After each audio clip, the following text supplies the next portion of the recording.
আসসালামু আলাইকুম। প্রিয় দর্শক, অন্য মঞ্চের আলোচনায় আপনাদের সকলকে আমন্ত্রণ জানাচ্ছি। আজ আমাদের সঙ্গে আমন্ত্রিত অতিথি হিসেবে আছেন। আমি বললাম না, রাজ্যের আকাশে শিল্পের নতুন সূর্য উঠছে, কিন্তু একটা মেঘ রয়ে গেছে। এতগুলো টাকা এক লফতে মেটানো হবে কি করে? বড় খবর ক্যামেরার সামনে নয়, ক্যামেরার আড়ালে তৈরি হয়। এমনই একটা নীরব উদ্যোগের কথা বলবো। সেই উদ্যোগে সিঙ্গুর ছেড়ে চলে যাওয়া টাটা ফিরছে রাজ্যে। পর্দার আড়ালের সেই ঘটনাগুলো একে একে তুলে ধরবো আপনাদের সামনে। সেই ঘটনা নিয়ে এখনো খুব বেশি আলোচনা হয়নি, কিন্তু যদি এই পদক্ষেপ সফল হয়ে যায় তবে পুজোর আগেই বাঙালির আনন্দের ঢাকে কাঠি পড়বে একটা অন্য কারণেও। সেটা হলো, সিঙ্গুর অধ্যায়ে এমন মোড় আসতে পারে যা কয়েক বছর আগেও কেউ কল্পনা করতে পারেনি। কি সেই পদক্ষেপ, কেন এত গুরুত্বপূর্ণ, সেটা জানতে দেখুন ও শুনুন পিনাক কি বলছে, জার্নালিজম ফর ভারত। আচ্ছা, শুরুটা একটা মজার গল্প দিয়ে করা যাক। আপনারা সবাই এই প্রবাদটা জানেন, নিজের নাক কেটে পরের যাত্রা ভঙ্গ। এই প্রবাদের পিছনে যে গল্প, তাতে এক গ্রামের দুই বাসিন্দা, হরিলোচন আর গুনিন।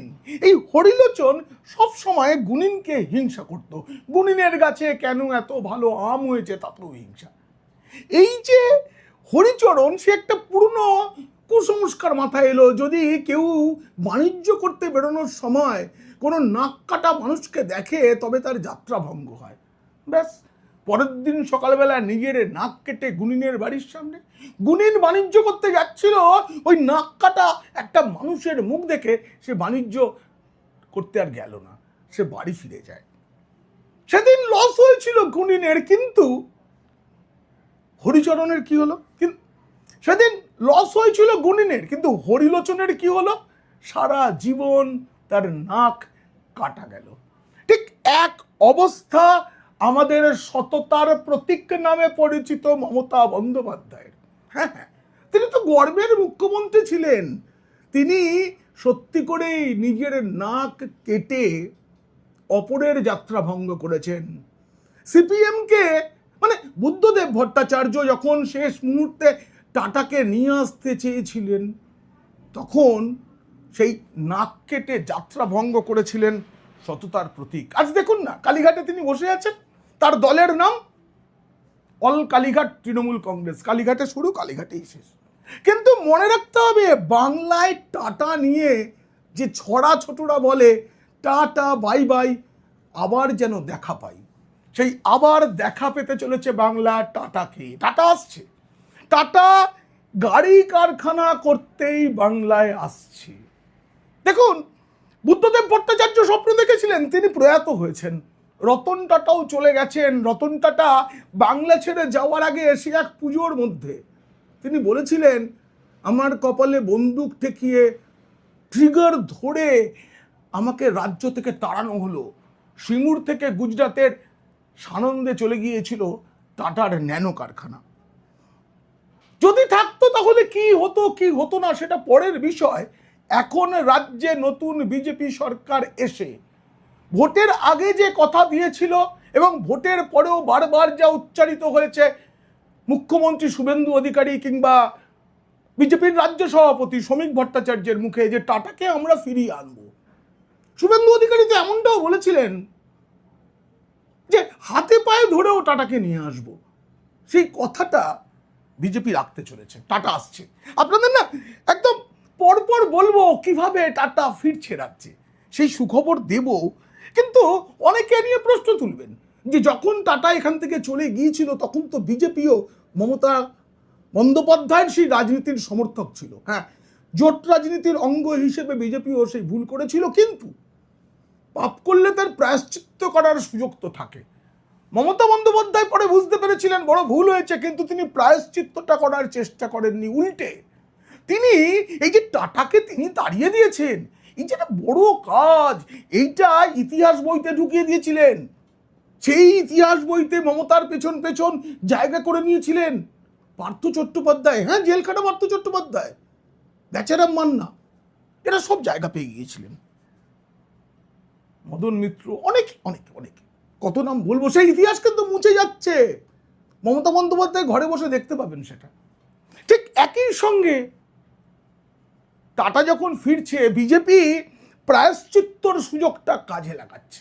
আমার একটা না দিন মনে পড়ছে, জানেন, 2024 সালের 29 অক্টোবর রতন টাটা সদ্য প্রয়াত হয়েছেন। সেই সময় শুভেন্দু অধিকারী সিঙ্গুরে গিয়েছিলেন, সেখানে রতন টাটার একটা ছবি ছিল, তার দিকে হাত জোর করে শুভেন্দু বলেছিলেন, বাঙালি হিসেবে ওর কাছে হাত জোর করে ক্ষমা চাইছি। ক্ষমা চেয়েছিলেন শুভেন্দু অধিকারী। শপথ করতে এসেছি, বিজেপি এলে, মানে বিজেপি রাজ্যে ক্ষমতা এলে আপনার অবর্তমানে সিঙ্গুরে টাটাকে নিয়ে আসব, হাতে পায়ে ধরে টাটাকে ফিরিয়ে আনবই। তিনি শুধু রতন টাটাকে নয়, শুধু সিঙ্গুরকে নয়, গোটা বাংলাকে আশ্বাস দিয়েছিলেন। এবং দেখুন, কালের নিয়মে 2 বছর বাদে সেই শুভেন্দু অধিকারী মুখ্যমন্ত্রীর চেয়ারে, এবং মুখ্যমন্ত্রীর চেয়ারে বসে তিনি যে প্রথম কাজটা নিয়েছেন রাজ্যে একের পর এক শিল্প আনা, তার মধ্যে সবচেয়ে বেশি গুরুত্ব পেতে চলেছে টাটাকে নিয়ে আসা। কিন্তু কিন্তু একটা সমস্যা আছে, সেই সমস্যাটা ছোট নয়, খুব বড় সমস্যা। সেই সমস্যার সমাধানের রাস্তা রাজ্য সরকার খুঁজছে। আপনারা শেষ পর্যন্ত দেখুন, দেখে বুঝতে পারবেন কিভাবে, কোন অঙ্কে সমস্যার সমাধান খুঁজছে শুভেন্দু অধিকারীর সরকার। দেখুন, আপনাদের মনে রাখতে হবে, টাটা চলে যাবার পর টাটাকে সিঙ্গুরের জমির ক্ষতিপূরণ মেটাতে হবে বলে ট্রাইব্যুনালের একটা নির্দেশ ছিল। সেই নির্দেশ সততার প্রতীক, গর্বের মুখ্যমন্ত্রী, পরে যিনি বহিষ্কৃত, তিনি মানেননি।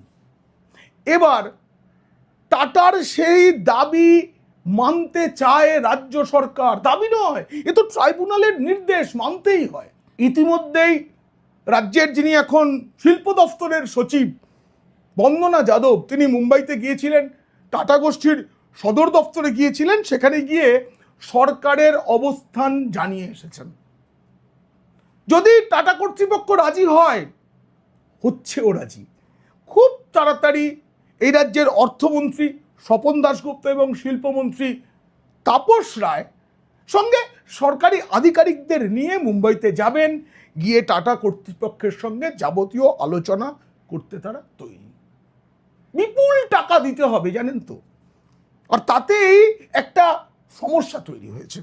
সে সমস্যার সমাধান নিয়েও নবান্ন চিন্তিত। নবান্ন কেন চিন্তিত? রাজ্যের সরকার কেন চিন্তিত? কারণ এই নতুন সরকার, মানে বিজেপির সরকার ক্ষমতায় আসার আগে বিজেপি তাদের দলের যে ম্যানিফেস্টো, যার নাম ছিল সংকল্পপত্র, তাতে বলেছিল রাজ্যে শিল্প পুনরুজ্জীবনের চেষ্টা করা হবে। এবং টাটাকে ফিরিয়ে আনা মানে কিন্তু একটা কারখানাকে ফিরিয়ে আনা নয়। টাটা ফিরে এলে গত দীর্ঘদিন ধরে রাজ্যের গায়ে যে তকমা লেগে রয়েছে, এই রাজ্যের মানুষ, এই রাজ্যের সরকার, এই রাজ্যের রাজনৈতিক দলগুলো, তারা শিল্প বিরোধী। এই রাজ্য থেকে টাটার মতো বড় কোম্পানিকে চলে যেতে হয়েছে, তার ফলে অন্য অনেক কোম্পানি আসতে চেয়েও আসেনি। তাই টাটাকে ফিরিয়ে আনা মানে আসলে দেশের সব বড় শিল্প মহলকে একটা বার্তা দেওয়া, দেখো রাজ্য বদলে গেছে, রাজ্যটা বদলে গেছে। আর পশ্চিমবঙ্গের রাজনৈতিক পালাবদলের পরে শ্রমিক ভট্টাচার্য একদিকে বিজেপির রাজ্য সভাপতি, অন্যদিকে তিনি রাজ্যসভার সাংসদও, অন্যদিকে মুখ্যমন্ত্রী শুভেন্দু অধিকারী একভাবে বলে চলেছেন যে বিনিয়োগ আনতে হবে, রাজ্যকে শিল্প বান্ধব গড়ে তুলতে হবে, রাজ্যে পরিকাঠামো উন্নত করতে হবে, রাজ্যে বন্দর, বিমানবন্দর সবকিছু বাড়াতে হবে। শুধু শিল্প চাই, কর্মসংস্থান চাই, এই রাজ্যের মানুষের হাতে কাজ চাই, পরিযায়ী শ্রমিকদের ফিরিয়ে আনতে হবে। ইতিমধ্যেই অনেক উদ্যোগ শুরু হয়েছে, আমি বলবো আপনাদের। কিন্তু সবচেয়ে বড় খবর যেটা, সেটা হচ্ছে টাটাকে ফিরিয়ে আনা হচ্ছে।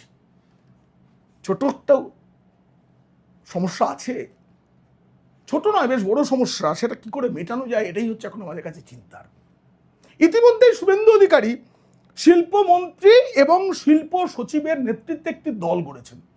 সেই দলের কাজ হচ্ছে এই রাজ্যে যারা বিনিয়োগ করতে আসছে তারা কি সত্যিই বিনিয়োগ করতে আসছে নাকি মুখ্যমন্ত্রীর সাথে ফুল হাতে মিষ্টি মিষ্টি ছবি তুলতে আসছে, এসব যাচাই করবে। এইসব যাচাই করার পাশাপাশি এটাও দেখা হবে যারা এই রাজ্যে বিনিয়োগ করতে চাইছে সেই সংস্থাগুলোর বিরুদ্ধে অতীতে জমি জবরদখল, টাকা নয় ছয়, এসব কোনো অভিযোগ আছে কিনা সেটাও দেখে নেওয়া হবে। এবং টাটাকে আনার বিষয়ে এবং বাকি সব কাজের জন্য এই যে কমিটি বললাম, এই কমিটি প্রথম উদ্যোগটা নিয়েছে।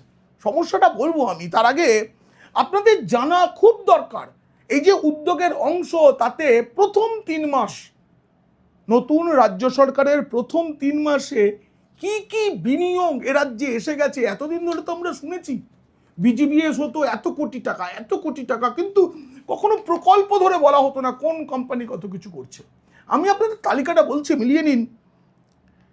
বড় সংস্থাগুলোর কথাই খালি বলছি। লাক্স ইন্ডাস্ট্রিজ, তারা এখানে যে হোশিয়ারির যে একটা ডানকুনিতে তৈরি হচ্ছে হোশিয়ারি হাব, সেখানে 600 কোটি টাকা বিনিয়োগ করেছে। শ্যাম স্টিল 15,000 কোটি টাকা মেজিয়া, বাঁকুড়ার মেজিয়ায় তারা বিনিয়োগ করছে। ফিউশন সিএক্স 100 কোটি টাকার আইটি এবং তার অন্যান্য জিনিস দিয়ে একটা তারা ক্যাম্পাস তৈরি করবে যেখানে কমপক্ষে 9,000 কর্মসংস্থান হবে। লার্সেন অ্যান্ড টুব্রো, আমরা জানি লার্সেন অ্যান্ড টুব্রো হচ্ছে এলএনটি বড় নির্মাণ সংস্থা, তারা 4,500 কোটি টাকা খরচ করে একটা এআই ডেটা সেন্টার তৈরি করছে যেখানে 25,000 কর্মসংস্থান হবে। বার্জার পেন্টস এবং পিয়ারলেস, বার্জার পেন্টসের কথা তো আপনারা জানেনই, পিয়ারলেসের কথাও জানেন। 1600 কোটি টাকা তারা রিয়েল এস্টেট ডেভেলপমেন্টের জন্য খরচ করবে এই রাজ্যে। আইটিসি লিমিটেড, আইটিসির অনেকগুলো হোটেল টোটেল এগুলো আছে, কিন্তু আলাদা করে ম্যানুফ্যাকচারিং মানে উৎপাদন এবং বিজনেস এর জন্য 2,300 কোটি টাকা তারা বিনিয়োগ করছে।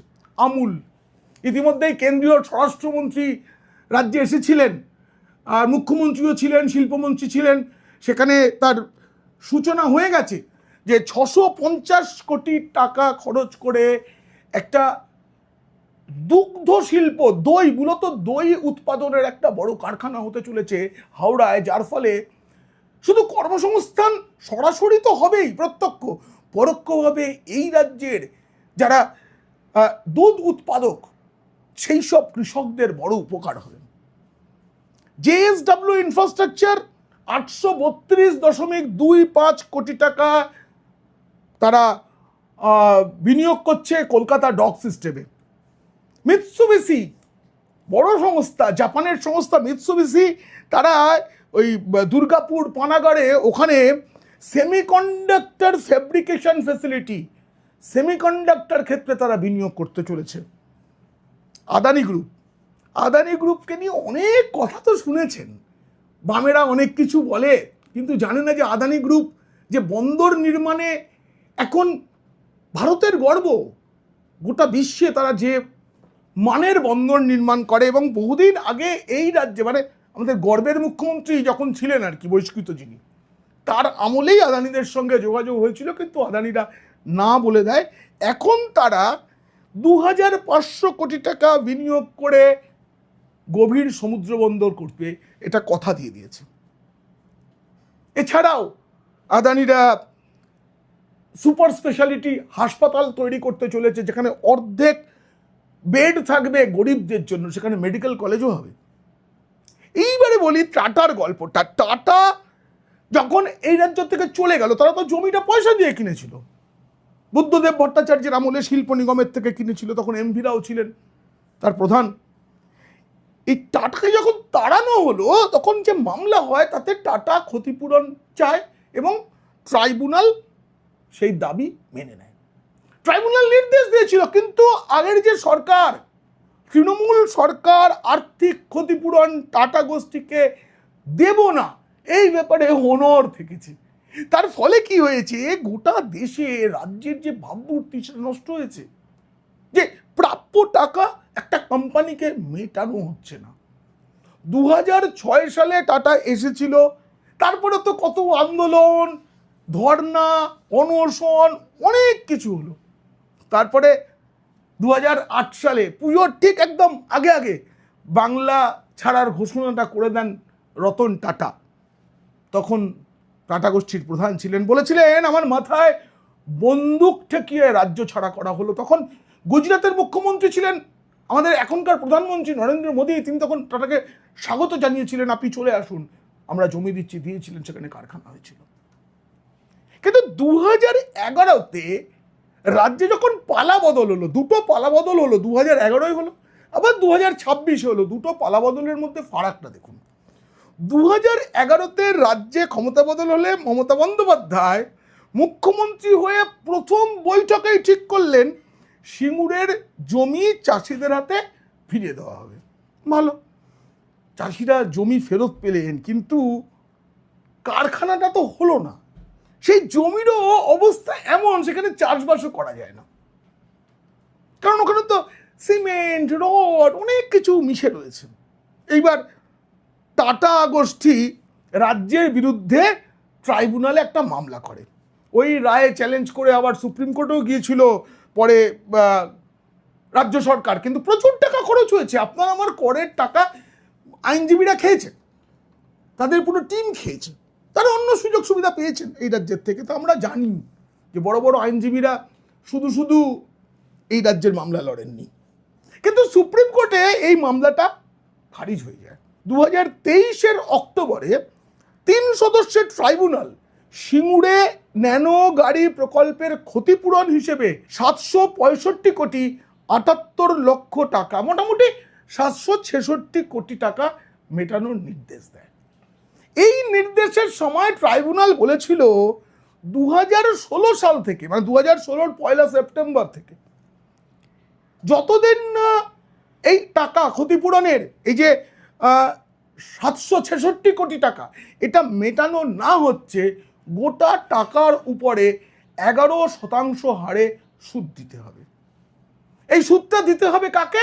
এই রাজ্যের শিল্পোন্নয়ন নিগমকে, মানে রাজ্য সরকারকে আপনার আমার টাকা দিতে হবে। আমি একটা হিসেব করেছি, আপনারা একটু স্ক্রিনে দেখুন যে মোট ক্ষতিপূরণ 766 কোটি টাকা, সুদের হার বার্ষিক 11%। 2016 সাল থেকে 2026 সাল 10 বছর, মাসের হিসাব করলে একটু এদিক ওদিক হবে। তার মানে সরল সুদ যদি আমরা ধরি, তাহলে মূলধন গুণ সুদের হার গুণ সময়, এটা দিলেই বোঝা যায় কত টাকা সুদ দিতে হবে। আমি যে গুণটা করেছি আপনারা দেখুন, 766 গুণিতক 11% গুণিতক 10, তার মানে টাকার পরিমাণটা গিয়ে দাঁড়াচ্ছে 842.6 কোটি টাকা। মানে এখন যে অবস্থা, আসলের থেকে সুদ বেশি হয়ে গেছে। এই মোট সুদ আর মূলধন, মানে যে ক্ষতিপূরণের টাকাটা দিতে হতো, এটা মিলিয়ে এখন রাজ্য সরকারকে মেটাতে হবে 1608.6 কোটি টাকা। মানে গর্বের মুখ্যমন্ত্রী তিনি বাংলার জন্য করেছেন, বাংলার এক ভাইপো আছেন, তার জন্য তিনি অনেক করেছেন, কিন্তু এই টাটা কারখানার এই জমির টাকা মেটানোয় ভাইপোর কোনো লাভ নেই। কারণ ভাইপো ওখান থেকে সিন্ডিকেট, তোলাবাজি এসব কিছুই করতে পারবেন না। ওখানকার মাটি পাচার, বালি, কয়লা, ওগুলো বাদ দিলাম, কিন্তু এখানকার মাটি পাচার কিছুই করতে পারবেন না। ভাইপোর কোনো রোজগার নেই, অতএব টাকা দেননি। শুধু তাই নয়, এই যে 1608.6 কোটি, এর সঙ্গে আরও 1 কোটি জুড়তে হবে, তার মানে দাঁড়াচ্ছে মোটামুটি 1610 কোটি। কারণ এই যে টাটা কোম্পানি যে মামলাটা লড়েছিল রাজ্য সরকারের জন্য, সেই মামলার খরচ হিসেবেও 1 কোটি টাকা দিতে বলা হয়েছিল। কিন্তু আমাদের পূর্বতন সরকার, যে সরকারকে আমরা এক কথায় লাথি মেরে বের করে দিয়েছি, না, আমাদের মুখ্যমন্ত্রী তো এখনো পদত্যাগ করেননি, বহিষ্কৃত হয়েছেন কিন্তু পদত্যাগ করেননি। যাই হোক, তারও আবার রোজগার বন্ধ, বই বিক্রি হচ্ছে না। এবার বিষয়টা হয়ে গেছে কি, এই যে গোটা টাকাটা এখন রাজ্য সরকারকে মেটাতে হবে। এবারে পূর্বতন সরকার কি করলো, এই নিষ্পত্তির পথে যেতে পারতো, বলতে পারতো যে আমরা এত টাকা দিতে পারবো না, এইটুকু দিচ্ছি, বা আগে দিতে পারতাম, আমরা ধাপে ধাপে দেবো। কিচ্ছু না করে শিল্পোন্নয়ন নিগমকে বলে তুমি কলকাতা হাইকোর্টে একটা পিটিশন করো, আপিল পিটিশন, সেটা করা হয়। বিচারপতি অনিরুদ্ধ রায়ের সিঙ্গেল বেঞ্চ ট্রাইব্যুনালের রায়ের উপর 8 সপ্তাহের স্থগিতাদেশ দেন। এইসব আইনি জটিলতা যখন চলছে তখনই ভোট চলছিল, ফলে আমরা সবাই নজর দিইনি। এর মধ্যে মে মাসে রাজ্যে পালা বদল হয়, নতুন সরকার, এরপর ওই মামলা খারিজ হয়ে গেছে। এখন নতুন সরকার এবার বিষয়টা নিষ্পত্তির জন্য উদ্যোগী হয়েছে, তার জন্যই বন্দনা যাদব গিয়েছিলেন, প্রাথমিক কথাবার্তা শেষ। এখন এই ক্ষতিপূরণ দেওয়ার যে মামলাটা, এই মামলাটার নিয়েই মুম্বাইতে গিয়েছিলেন মূলত। সেখানে গিয়েই কথাবার্তা যা হয়েছে তাতে রাজ্য সরকার টাটা গোষ্ঠীর কাছে একটা বিষয় চেয়েছে যে আমরা 766 কোটি টাকা মিটিয়ে দেবো, কিন্তু এই যে 842.6 কোটি টাকার যে সুদ, সেই সুদটা যদি মকুব করা হয়, এটা হচ্ছে রাজ্যের দাবি এবং এটাই হচ্ছে এখন একমাত্র সমস্যা। আমি বললাম না, রাজ্যের আকাশে শিল্পের নতুন সূর্য উঠছে, কিন্তু একটা মেঘ রয়ে গেছে। এতগুলো টাকা এক লফতে মেটানো হবে কি করে? এখনো টাটা গোষ্ঠীর পক্ষ থেকে এ বিষয়ে কিছু প্রকাশ্যে বলা হয়নি যে আলোচনা শুরু হয়েছে, কিন্তু আপনাদের বলছি, আলোচনা যেমন টাটা গোষ্ঠীর সঙ্গে শুরু হয়েছে, খুব তাড়াতাড়ি শিল্পমন্ত্রী এবং অর্থমন্ত্রী যাবেন। একই সঙ্গে নবান্ন একটা গাইডলাইন তৈরি করছে যে টাটা গোষ্ঠীর সঙ্গে বিস্তারিত আলোচনার পরে কি পথে, মানে আলোচনার সময় বলে দেওয়া হবে কি পথে আমরা টাকাটা ফেরত দিতে পারি। তার একটা কারণ, একটা কিছু ম্যাজিক দেখাতে হবে, শুভেন্দু অধিকারীকেই সেই ম্যাজিকটা দেখাতে হবে, যে ম্যাজিকে কাজ হবে। সেই ম্যাজিকটা কি হতে পারে? যে সুদের টাকা পুরোটাই টাটা গোষ্ঠী ছেড়ে দেবে, এমনটা তো নাও হতে পারে। তারা তো একটা বাণিজ্যিক সংগঠন, তারা তো এত বড় লোকসানটা নেবে না। কিন্তু তাদেরকে একটা মধ্যপন্থা নেওয়া যেতে পারে যে আমরা আপাতত আসলটা দিয়ে দিলাম, সুদটা আমরা ধাপে ধাপে দেবো, কিংবা আপনারা সুদটা একটু কমান, কিংবা পুরোপুরি মকুব করুন। কোনো একটা ভাবে রাজি যদি করানো যায় তবে টাটা আসছে। পুজোর আগেই যেমন টাটা চলে গিয়েছিল, পুজোর আগেই টাটা ফিরবে, এই সুখবরটা আমরা পেতে চলেছি। কারণ মধ্যপন্থা ঠিক করার জন্য রাজ্য সরকার অত্যন্ত উদ্যোগী। আর যদি সেটা হয়ে যায়, এবং হবেই, আমার বিশ্বাস সেটা হবেই, কারণ আমি নবান্ন সূত্রে যে খবর পেয়েছি যে সরকার কোনোভাবে, মানে এর মধ্যে কোনো বাধা আসুক চাইছে না, তার জন্য যেভাবে হোক টাকা জোগাড় করা হবে। আর যদি সেটা হয়ে যায় তাহলে এই রাজ্যের জন্য কেমন হবে বলুন তো? কমেন্টে লিখুন আপনার মতামত। একই সঙ্গে আপনারা লাইক দেবেন এই ভিডিও, যদি ভালো লাগে সাবস্ক্রাইব করবেন। পিনাক্কি বলছে, আর পিনাক্কি বলছে এর পাশে দাঁড়াতে চাইলে অবশ্যই মেম্বারশিপ করুন। আর ভিডিও ভালো লাগলে লাইক দিয়ে বন্ধুদের শেয়ার করুন, খারাপ লাগলে শত্রুদের। আপনারা খুব খুব ভালো থাকবেন।